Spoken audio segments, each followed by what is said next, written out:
Action hero Biju 2 title അവകാശ തർക്കത്തിൽ നിർമ്മാതാവ് PS ഷംനാസിന് ഹൈക്കോടതിയിൽ നിന്ന് ആശ്വാസം. നിവിൻ പോളിയുമായുള്ള തർക്കത്തിൽ 2 കേസുകൾ സമവായ ചർച്ചയിലൂടെ പരിഹരിക്കാൻ ഹൈക്കോടതി നിർദ്ദേശം നൽകി. സംവിധായകൻ എബ്രിഡ് ഷാനും PS ഷംനാസും തമ്മിലുള്ള തർക്കവും മധ്യസ്ഥ ചർച്ചയ്ക്ക് വിട്ടു.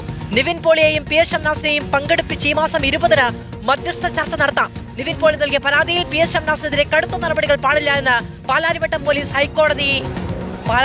പോലീസിന് ഹൈക്കോടതി നിർദ്ദേശം നൽകിയിട്ടുണ്ട്.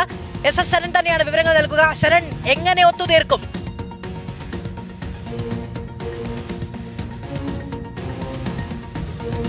മാധു, ഇതിന്റെ ഭാഗമായിട്ടുള്ള മധ്യസ്ഥ ചർച്ചകൾക്കാണ് ഇപ്പോൾ ഹൈക്കോടതിയുടെ നിർദ്ദേശമുണ്ടായിരിക്കുന്നത്. ഇതിൽ പ്രധാനമായും ആക്ഷൻ ഹീറോ ബിജു 2 എന്ന സിനിമയുടെ ടൈറ്റിൽ അവകാശം സംബന്ധിച്ച് വലിയ രീതിയിലുള്ള തർക്കം നിലനിൽക്കുന്ന സാഹചര്യമുണ്ടായിരുന്നു. അതിൽ ടൈറ്റിൽ അവകാശം മറച്ചു നൽകിയെന്ന് ആരോപിച്ചുകൊണ്ടാണ് നിർമ്മാതാവ് PS ഷംനാസ് നിവിൻ പോളിക്കെതിരെ എബ്രിഡ് ഷൈനെതിരെയും തലയോലപ്പറമ്പ് പോലീസിന് പരാതി നൽകിയിരുന്നത്. അങ്ങനെ തലയോലപ്പറമ്പ് പോലീസ് ഇരുവരെയും പ്രതിയാക്കി കേസെടുക്കുന്നു. ഇതിനിടയിൽ തന്നെ തന്റെ വ്യാജ ഒപ്പിട്ടാണ് ഈ ടൈറ്റിൽ അവകാശം സ്വന്തമാക്കിയെന്ന് ചൂണ്ടിക്കാട്ടിക്കൊണ്ട് ഷംനാസിനെതിരെ നിവിൻ പോളി പാലാരിവട്ടം പോലീസിന് പരാതി നൽകുകയും ചെയ്തിരുന്നു. അങ്ങനെ മറ്റൊരു കേസ് കൂടി നിലവിൽ വരികയും ചെയ്തിരുന്നതാണ്. ഇതിലാണ് ഇപ്പോൾ മധ്യസ്ഥ ചർച്ച, അതായത് ഷംനാസ് നൽകിയ ഹർജിയിൽ ഹൈക്കോടതി മധ്യസ്ഥ ചർച്ചകൾക്ക് നിർദ്ദേശം നൽകിയിരിക്കുന്നത്. ഇരുവരും തമ്മിലുള്ള തർക്കം മീഡിയേഷന് വിട്ടിരിക്കുകയാണ്. അതായത് മധ്യസ്ഥ ചർച്ച നടത്താൻ ഹൈക്കോടതി മീഡിയേഷൻ സെന്ററിന് നിർദ്ദേശം നൽകിയിരിക്കുകയാണ്.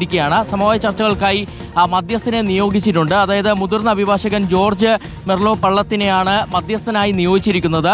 ഈ രണ്ടുപേരെ പങ്കെടുപ്പിച്ചുകൊണ്ടുള്ള ചർച്ചകൾ, അത് മധ്യസ്ഥ ചർച്ചകൾ ഈ മാസം 20-ന് നടത്തണമെന്നുള്ള നിർദ്ദേശം കൂടിയാണ് ഹൈക്കോടതിയുടെ ഭാഗത്തു നിന്ന് ഉണ്ടായിരിക്കുന്നത്. മറ്റൊരു കാര്യം, ഈ പാലാരിവട്ടം പോലീസ് രജിസ്റ്റർ ചെയ്തിട്ടുള്ള കേസിൽ ഇപ്പോൾ PS ഷംനാസിന് ആശ്വാസം നൽകിക്കൊണ്ടുള്ളൊരു ഉത്തരവ് കോടതിയുടെ ഭാഗത്തു നിന്ന് ഉണ്ടായിട്ടുണ്ടെന്നുള്ളതാണ്. അതായത് കടുത്ത നടപടികൾ പാടില്ല എന്നുള്ള നിർദ്ദേശം ഹൈക്കോടതിയിൽ നിന്ന് ഉണ്ടായിട്ടുണ്ട്. ഇതിൽ ഷംനാസ് നൽകിയ ഹർജിയിലാണ് ഷംനാസിനെതിരെ പാലാരിവട്ടം പോലീസ് കടുത്ത നടപടികളിലേക്ക് പോകരുതെന്ന നിർദ്ദേശം ഹൈക്കോടതി നൽകിയിരിക്കുന്നത്. വിട്ടുകൊണ്ടുള്ള തീരുമാനമാണ് വന്നിരിക്കുന്നത്.